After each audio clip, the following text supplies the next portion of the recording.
She thought it was just another cruel trap set by poachers, until the creature tied to the tree opened its eyes and whispered her name. Saving it meant breaking every unwritten law of the mountains. But what happened next shattered everything she believed about the wild. She should have turned back the moment she saw the broken branches. They hung like snapped ribs, pointing toward the deeper forest as if warning her not to follow. But Mara had never listened to warnings, not when the mountains whispered something different. That morning, the wind carried a sound she hadn't heard in years, something heavy, desperate, struggling.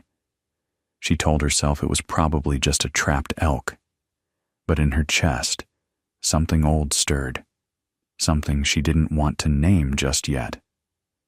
The forest felt too still as she approached the clearing. Even the birds kept their distance, their absence carving a strange hollowness into the air. Mara adjusted the strap of her pack, the leather creaking softly. She'd worn the same pack for 15 years, patched, scarred, familiar. The only thing more worn than it was her own heart. She walked forward, pulling her coat tighter around her. The mountains were her home, but even home can feel hostile when it knows you're about to uncover something you're not ready for. She stepped past a fallen log and froze.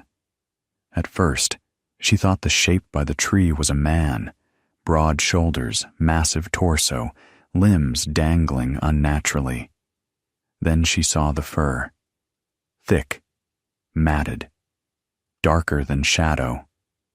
And the ropes, 3 of them, cut deep into the creature's wrists and ankles, binding it to the trunk like some kind of offering. Mara's breath faltered. Bigfoot. She didn't believe in stories, not really. But the mountains held their own truths, and she'd lived long enough to know myths didn't stay myths forever. The creature stirred weakly, lifting its head just enough for Mara to see the exhaustion clouding its eyes. Not wild ferocity, not animal instinct, pain, raw and human-like. She stepped closer, boots cracking frost beneath her. She expected fear to choke her, expected instinct to scream at her to run. But instead, something else rose. Anger. Someone had done this. Someone had tied a living being to a tree and left it to die. And the forest, her forest, felt bruised because of it. A low growl vibrated from its chest as she approached. Not a threat, more like a warning blended with confusion. Mara raised her hands slowly, palms open. "Easy," she whispered, though her voice trembled. She hadn't spoken to another soul in almost a week, and the sound felt foreign. "I won't hurt you." The creature blinked. Snow clung to its fur like pale dust. Mara noticed blood where rope met skin, thick, dark, half-frozen. Anger tightened her jaw. Whoever did this hadn't planned on coming back. She circled closer, cautiously, studying the knots. These weren't hunter's knots. They were deliberate, practiced, almost military. That chilled her more than the wind. She'd seen knots like these before. Years ago, in a different life she never revisited. She crouched and gently touched the rope. The creature flinched. "I know," she murmured. "This is going to hurt." She took out her knife, a small worn thing with a bone handle. Nothing threatening, nothing cruel. The creature's gaze followed her every movement. Cutting through the first rope took time. The fibers were thick, frozen, stubborn. With each slice, the creature tensed, bracing for pain. Mara worked slowly, carefully, murmuring the same steady reassurance she used on injured animals. She didn't know if it understood her words, but it understood her tone. Finally, the rope snapped loose with a brittle crack. The creature's arm slumped downward, muscles quivering from weakness. Mara exhaled, her breath fogging before her. She moved to the second rope, this one digging deeper into its ankle. As she worked, she felt the weight of the forest shifting around them, not physically, emotionally. The world felt as if it had been holding its breath since the moment she arrived. Now, with each rope she cut, the forest seemed to exhale. Mara didn't know why, but she felt as though her actions were disturbing something greater than the moment, as if cutting these ropes was undoing more than a cruel trap. Snow began to fall gently, soft flakes drifting through the still air. They landed on the creature's fur, melting almost instantly from its residual warmth. Mara kept working, fingers numb, breath shaking. When the third rope sliced open, the creature sagged, collapsing sideways. Instinct made her step back, expecting a lunge, a surge of primal instinct. Instead, it lay still, chest rising and falling in shallow, labored breaths, vulnerable, trusting, or maybe just too weak to run. Mara crouched beside it, studying the wounds. Rope burns were deep, but not infected yet. She reached for her canteen and poured water over the cuts, washing away frozen blood. The creature winced, but didn't pull away. "Someone hated you enough to leave you here," she whispered. "Or feared you enough." The words felt heavy in the clearing. The creature's eyes flicked toward her, dark, intelligent, filled with something she couldn't name. Recognition? Gratitude? Fear? Maybe all of them. She knew she couldn't move it, not alone. The creature was massive, easily twice her weight, but she also couldn't leave it here, not with whoever tied it up possibly still nearby. Mara scanned the forest. No tracks, no footprints. Whoever did this covered their trail well. Too well. That bothered her more than anything. She'd tracked hunters her whole life, could read the ground like scripture. The absence of prints meant someone with experience, someone who didn't want to be found. She built a small fire quickly, hands working with a practiced rhythm. The flames cast a soft glow on the creature's fur, turning it copper against the snow. It watched her with half-closed eyes, breathing slowly, as if measuring her intentions. Mara spread her coat over its shoulders, ignoring the sting of cold on her own arms. She'd done this before. Nursed wounded wolves, injured elk, even a half-wild cougar once. But this felt different. This felt like helping something the world wasn't meant to see. Night crept across the mountains, shadows deepening. The forest darkened into that familiar blue-gray hush that always came before full dusk. Mara sat by the fire, sharpening her knife, more out of habit than necessity. She felt exposed. Too exposed. Saving the creature had been the right thing. She didn't doubt that. But right things often came with consequences, especially in these mountains. She glanced at the creature. It was watching her again, eyes reflecting firelight like molten amber. A distant crack echoed through the trees, subtle, almost accidental. But Mara stiffened instantly. She knew the difference between a branch falling under snow and a boot snapping a twig. She stood slowly, scanning the darkness. The creature lifted its head, nostrils flaring, its muscles tensed despite its exhaustion.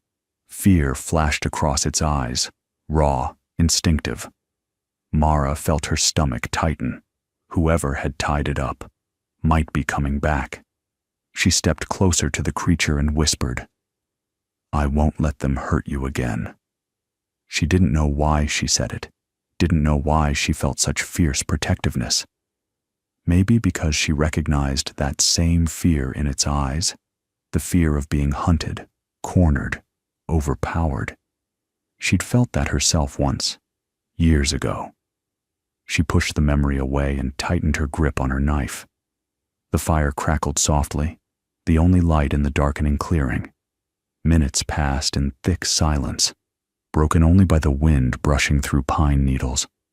Mara's heart beat steadily. No panic, just a cold readiness. She wasn't afraid of people, not anymore. But she was afraid of intentions, especially the kind that would tie a creature like this to a tree. The creature shifted, trying to sit up, but Mara knelt and pressed a hand against its shoulder. "Save your strength," she whispered. "Not tonight." Another sound broke the silence. Footsteps, slow, deliberate, moving toward them through the snow. Mara straightened, every muscle coiled. She could barely see the figure at first, a silhouette moving between shadows. Then the figure stepped into the edge of firelight. A man, broad-shouldered, hood pulled low. He stopped when he saw her, his face unreadable. Mara didn't move, didn't breathe. The creature let out a weak growl behind her. The man spoke first, voice calm, unsettlingly calm. "That thing was supposed to die here." Mara felt her jaw clench.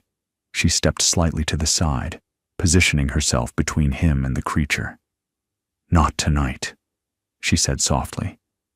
The man tilted his head, studying her as though she were the strangest part of the scene. "You don't understand what you're protecting." Mara tightened her grip on the knife. "Maybe not, but I understand cruelty." The man sighed, as if disappointed. "You should have left it." He took a step forward. Mara didn't step back. For a moment, the forest held its breath again. Silence wrapped around everything.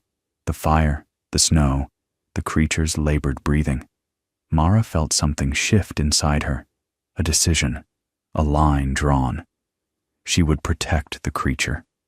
She didn't need to know why. She just knew she couldn't be the person who walked away. The man took another step. Mara raised her knife, not in threat, but in warning. A final boundary. The man paused, then smiled faintly. "Fine," he murmured. "Let the mountain decide your fate." And with that, he turned and disappeared back into the trees, footsteps muffled by snow. Mara didn't lower her knife until the forest swallowed him completely. Only then did she exhale, trembling, adrenaline flooding her veins. She turned toward the creature, kneeling beside it again. Its breathing was ragged, but its eyes were open, watching her with something new, trust, relief, maybe even understanding. Mara brushed snow from its fur gently. "I don't know what you are," she whispered, "or why someone wants you dead, but you're not alone tonight." The forest around them remained quiet, heavy with questions she wasn't ready to face. But she knew one thing with absolute certainty. Saving the creature wasn't the end of the story. It was the beginning. The rope bit into her palms as Mara descended deeper into the ravine, each step sliding down loose gravel that whispered beneath her boots. The trees above swayed like silent witnesses, watching her break a law every mountain dweller was taught from childhood. Never interfere with what the forest binds. Yet she had cut the ropes that held the creature, this enormous being whose name no one dared to speak aloud. Bigfoot, Sasquatch, Forest Titan. Everyone had their own word for him. But Mara had looked into his eyes and seen not a monster, but fear.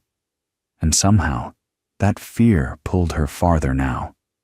She kept glancing behind her, expecting the forest wardens to appear. They moved without sound. If they wanted to find her, they would. And yet the woods were unnaturally still, as if holding its breath in a moment stretched too thin. She could almost feel the creature's presence behind her, not physically, but in memory. The way he looked back at her after she cut the final rope, the pain in his posture, the silent acknowledgement.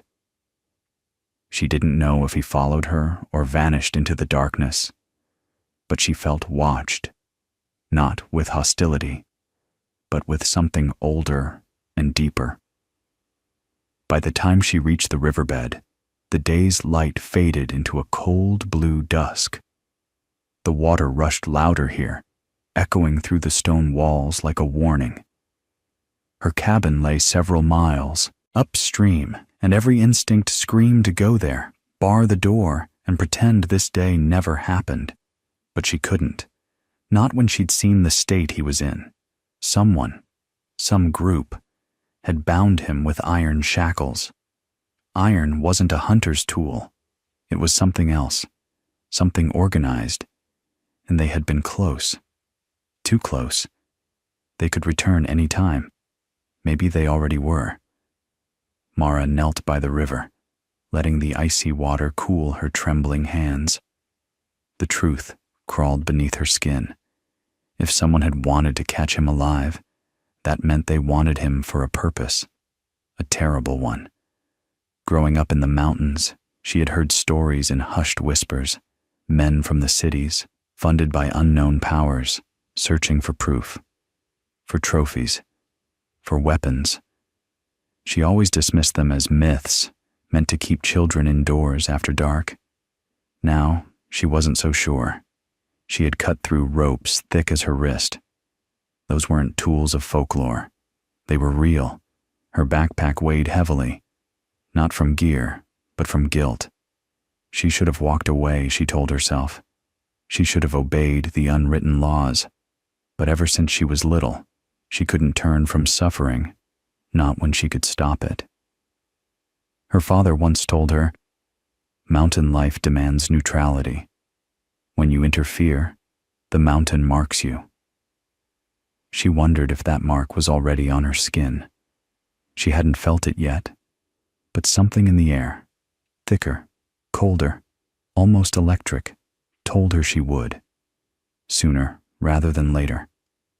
And still, she didn't regret freeing him. She pushed on, climbing toward the ledge where the path narrowed.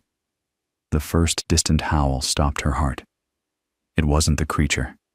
She knew his tone instinctively, low, rumbling, almost mournful. This sound was sharp. Hunting. Coordinated.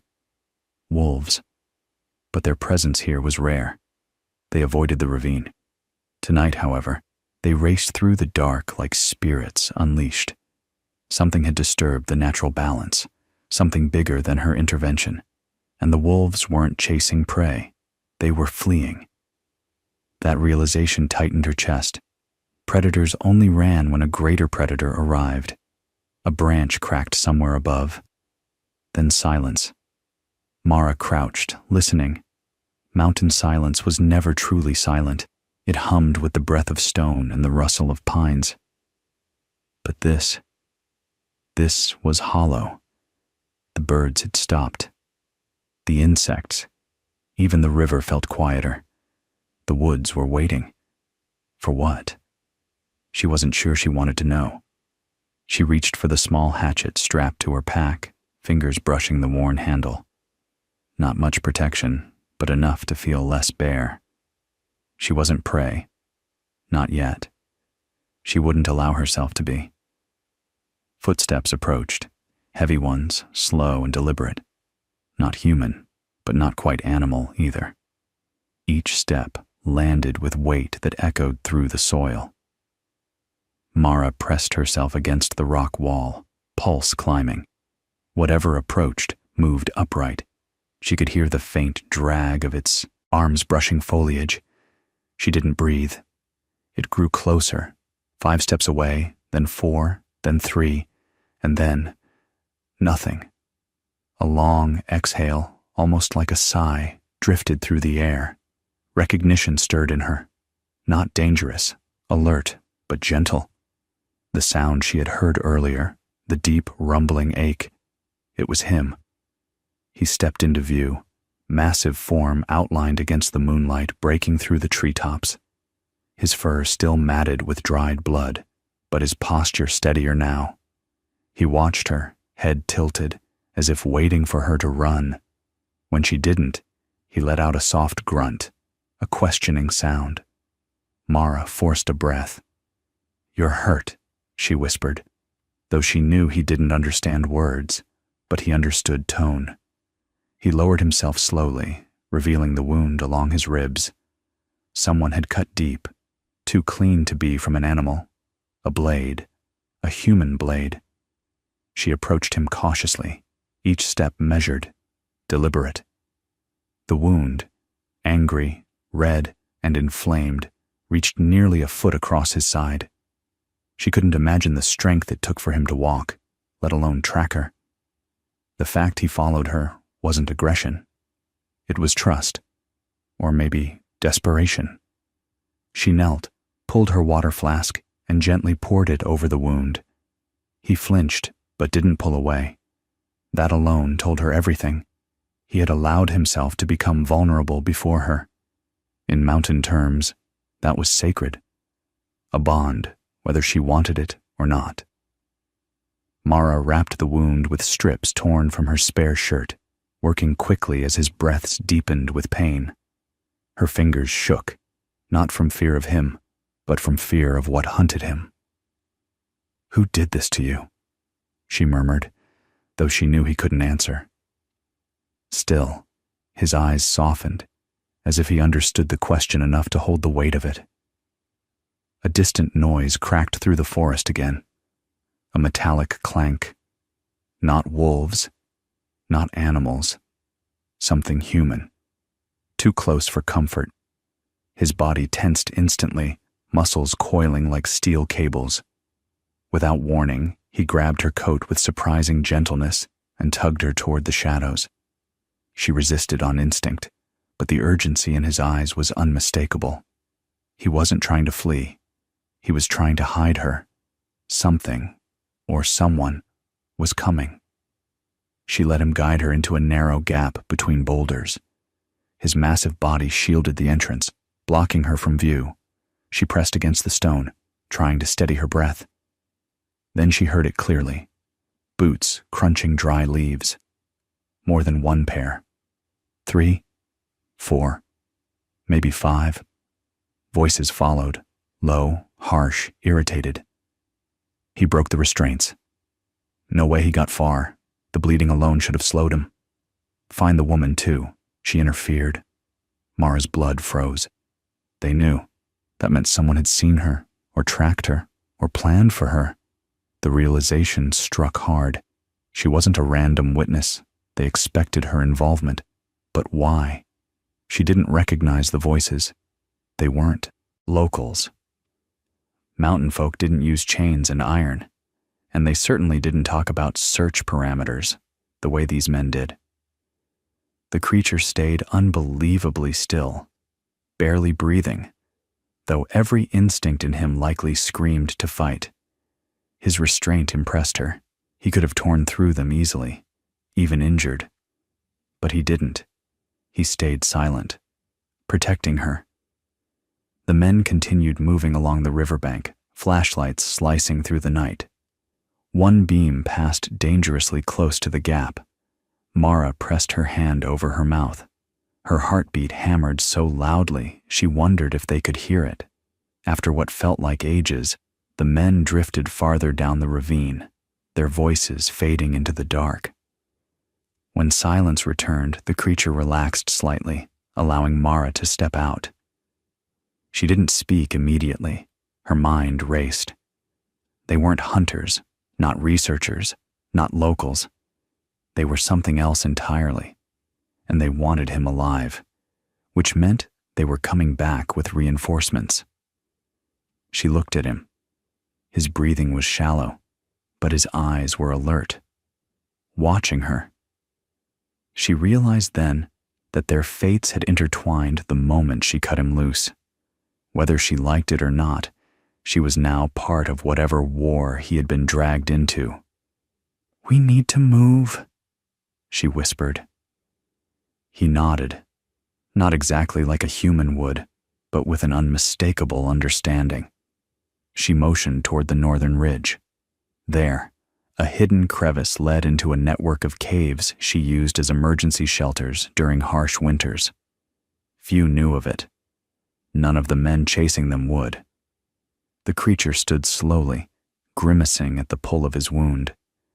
Mara steadied him without thinking. His massive hand encompassed her shoulder gently, using her presence as a guide. They traveled together through the darkness like mismatched shadows. The climb toward the ridge was brutal. Loose stone shifted underfoot, and every gust of cold wind clawed at Mara's lungs. The creature stumbled once, catching himself on a tree trunk that nearly snapped under his weight. She urged him on, but he stopped suddenly, turning his head toward the forest below. Mara listened. Nothing. Then a faint hum, a drone. She cursed under her breath. These weren't hunters with trucks and dogs. They were better equipped, smarter, determined, and they were expanding their search pattern. The creature motioned for her to continue, urging her forward even as exhaustion weighed on him. She refused to leave him behind. Instead, she took his arm, draping it across her shoulders, using every ounce of her strength to push him uphill. His fur felt coarse, thick, cold. She kept a steady pace, ignoring the ache in her back. He helped her too, matching her rhythm, never overpowering her balance. Their survival depended on harmony, on mutual trust forged through fear and necessity.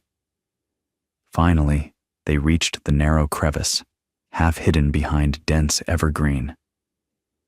Mara squeezed inside first, lighting the small lantern she kept there. Its soft glow carved a warm pocket in the darkness. When he crouched to enter, the entire cave seemed to shift. He filled the space, yet somehow made it feel safer, protected. She guided him deeper until they reached a flat shelf of stone. There, she urged him to lie down. He obeyed, breath trembling with pain and fatigue. She gathered cloth, herbs, snow, anything to clean his wound again. As she worked, the creature watched her with an expression she couldn't decipher. Part gratitude, part sorrow, part fear. He tapped his chest once, then pointed to her. A gesture, a message. She didn't know what it meant, but she felt the intent. Trust, connection, maybe even warning. "I won't let them take you," she whispered. His eyes softened, but something in his gaze told her the danger wasn't just from the men. Something older lurked beneath the surface of this forest, something that lived in silence. Outside, the drone's hum grew louder before fading again. Mara knew they were scanning for heat signatures. The cave's insulation would mask theirs for now, but not forever.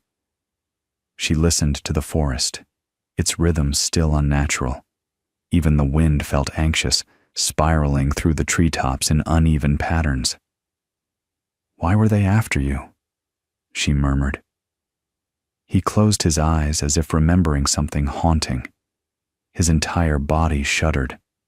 Whatever he had endured hadn't been his first time. This was a long-standing hunt. Hours passed with uneasy stillness. The creature slept fitfully, twitching as though reliving whatever pain those men inflicted. Mara stroked his arm gently, grounding him. At some point, he woke with a quiet groan, meeting her eyes instantly, searching for something, assurance maybe. She offered a faint smile. "We'll figure this out," she promised. He blinked slowly, as if accepting her vow. A strange comfort filled the air between them. Despite everything, despite the terror and exhaustion, she felt something unexpected. Purpose. At dawn, faint golden light seeped into the cave mouth, but with it came new sounds, the rumble of engines, trucks, many. She crawled to the entrance. Down below, dark shapes moved in formation. Not hunters, not rangers. A private force, uniformed, armed, efficient. They set up temporary structures, towers, lights, grids. They weren't searching anymore. They were settling in, establishing a base. She swallowed hard. This wasn't a chase. This was a capture operation, and they intended to comb the entire mountain until they found him. She retreated into the cave, heart pounding. The creature sat up slowly, sensing the shift in her breath. She didn't need to speak for him to understand. His gaze hardened, resignation mixed with determination. He stood, towering even in the dim lantern glow. Mara shook her head. You can't fight them alone. But he wasn't planning to. He pointed to her, then to the deeper tunnels that extended farther underground. A path only he knew. A path that might hold the answers behind his capture, or the truth of what he really was. As they stepped into the darkness together, Mara felt the mountain tremble with the weight of secrets long buried. She didn't know where the tunnels led. She didn't know what they would find. But she knew one thing with absolute certainty. She had crossed a threshold that could never be undone. The laws of the forest had been broken, the balance disturbed, and a reckoning was coming. She took a steadying breath, gripping her lantern as shadows rose around them. Lead the way, she whispered. And the creature walked forward, into the depths where their fate waited.